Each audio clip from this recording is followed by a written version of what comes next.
let's be honest here, right? Nothing's going to change in 2024.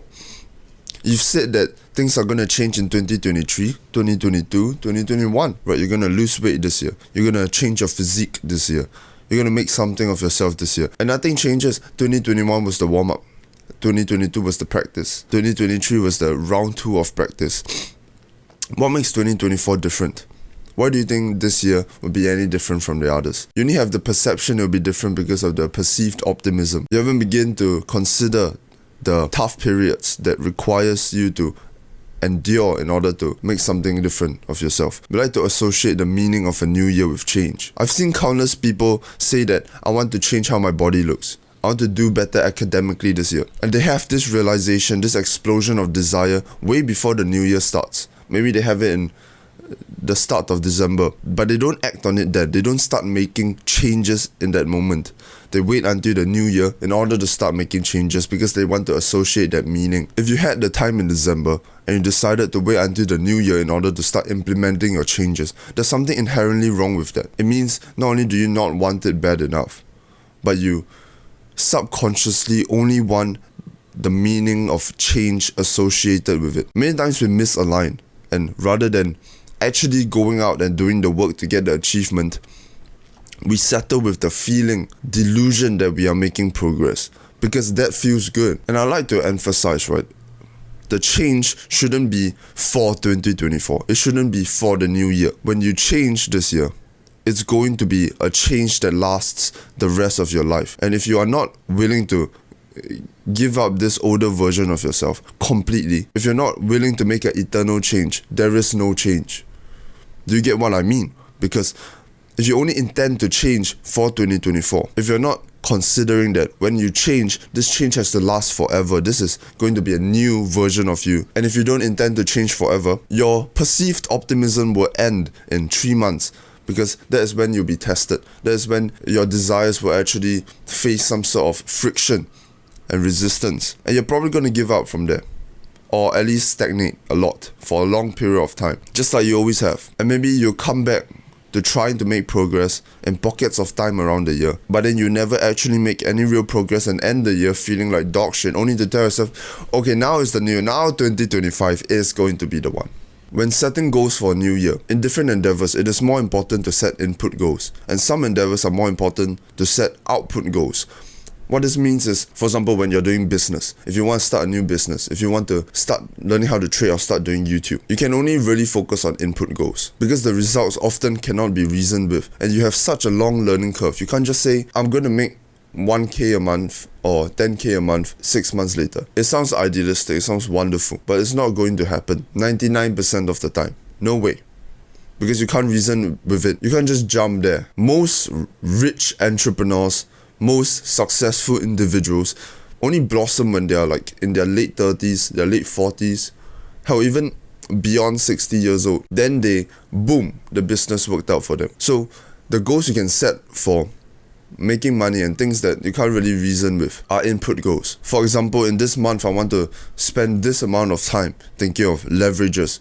I want to spend this amount of time picking up new skills to develop my business. I want to spend this amount of time to network.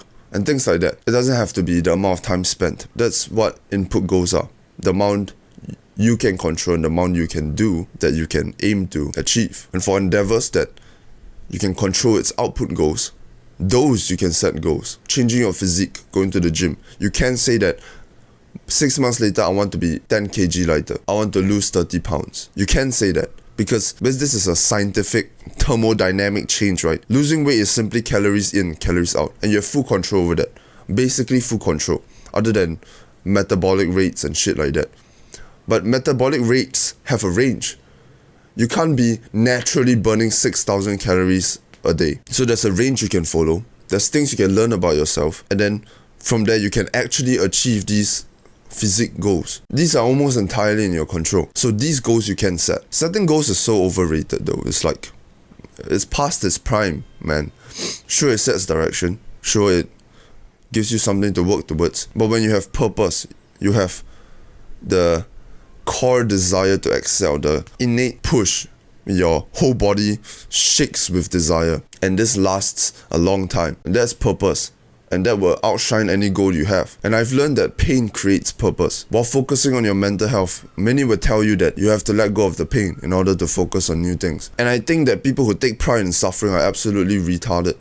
However, pain does create purpose. Nothing else creates purpose other than pain and responsibility. Mental health will help you connect with other people. And when trying to achieve something, I believe we need a push and a pull. Typically, what's pulling us is the desire. But what's pushing us is the pain, is the responsibility, the weight of the world, the fear, the anger, the disappointment. Without that pushing drive, if you only want something, how can you actually get it when there's people with so much pain fueling them? They're gonna do everything it takes. They're gonna sacrifice so much more.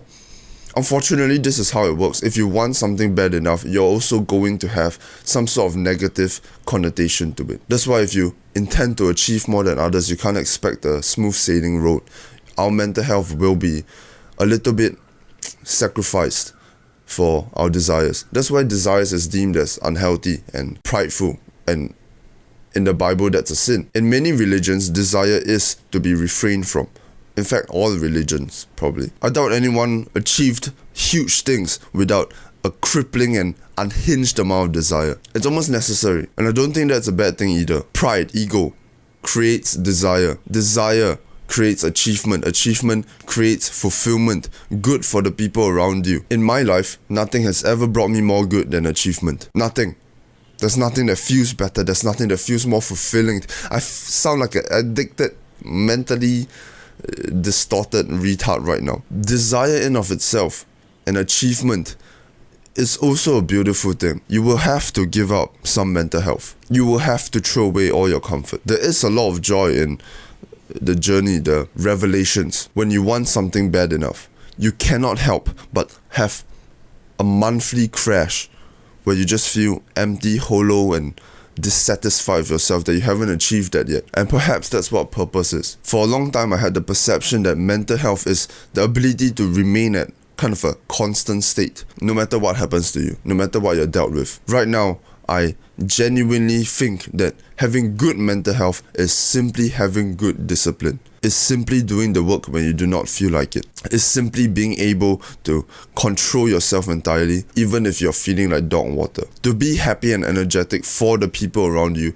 even if you're feeling like dog shit. And naturally, we will want to make this easier. That's why we have to identify our trauma, identify our habitual thoughts, and all these things. But eventually, after studying yourself so much, no matter how much you know about all your habitual thoughts, no matter how much you understand about your feelings, they will still be very volatile, right? You'll still feel like dog shit sometimes. You'll still feel tremendously destroyed and disheartened and discouraged at times. Having good mental health is to identify that this is just a fleeting emotion, right? I've studied plenty about myself. I know exactly where this innate hurt is coming from.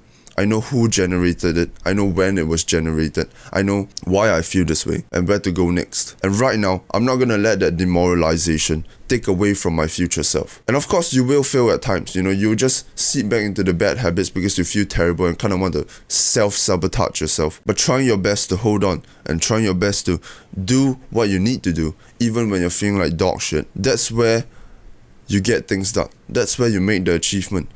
So what's next? Are you going to make this your year or not? What are you going to change this year?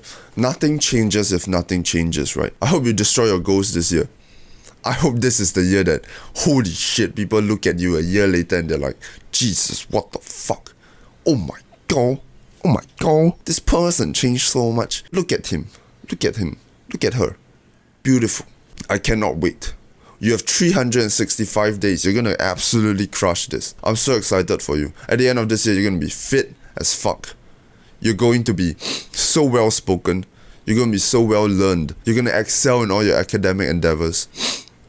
You're going to make so many new friends. You're going to actually live this time. You're going to build so many new experiences, build so many new relationships. You're going to upgrade how you look, how you carry yourself. You're going to upgrade the things you do. You're going to pick up the lessons. You're going to start working on things that you have always put away, and you have to start today. I want you to schedule exactly what you're going to do today. Your ideal day. Everything you want to do in one day, even though it's unrealistic.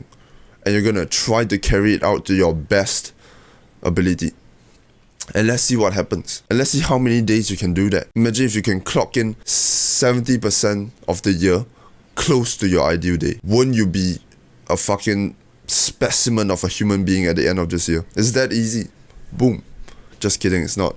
You'll figure that out when it comes. In March 30th, I'm gonna be 12% body fat. I'm gonna clear out my face because obviously, as you can tell, being in the military has destroyed my acne. I'm gonna improve my style. I'm gonna increase my experiences and increase my friendships and relationships. And I'll tell you all about it. I'll tell you all I've done to achieve these things. And you keep me on track, right? You're gonna come back in March 30th and see whether I've achieved the things that I said I'm gonna achieve. Let's keep each other accountable. And let's go destroy this year. At least try to. Let's not waste another year, eh? To Better World, I love you.